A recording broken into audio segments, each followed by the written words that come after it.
ka pas xhami apo dhe hekurit, nuk duhet qëndroj asnjë person i cili nuk përbën realisht asnjë rrezik për procesin gjyqësor.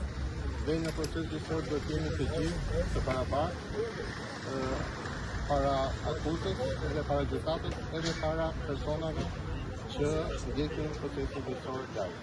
Jeni duhet të takuar disa herë në fakt, dish të përsërisim këto edhe të dyshuar të tjerë që ta pranon dhe gjykata apo? Jo, kam thjesht përshtypjen që gjykata u pirë nga argumentat dhe thjesht gjykata person që zoti Beqaj si person nuk përbën asnjë rrezik dhe duhet të jetë proces që nga pranë avokatëve. Çfarë do të ndryshojë kjo? Ilir Beqaj ka pasur për kaju. Them që procesi do jetë më normal. Unë do kem mundësi të komunikoj të gjithë kohës me zotin Beqaj dhe mbrojtja jonë do jetë më efektive. Avokat, pse u tërhoqet nga disa kërkesa që thatë se do t'i artikulonit sot, por pas vendosët t'i bënë seancën e radhës?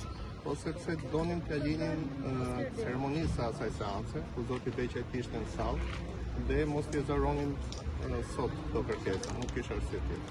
Okej. Beqaj kur i ashtu për ambientet me kësaj, çfarë kishte plan? Ishte ironi apo?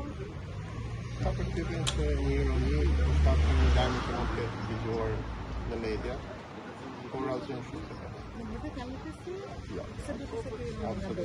Absolutisht nuk mund të konsiderojmë në përshtypje.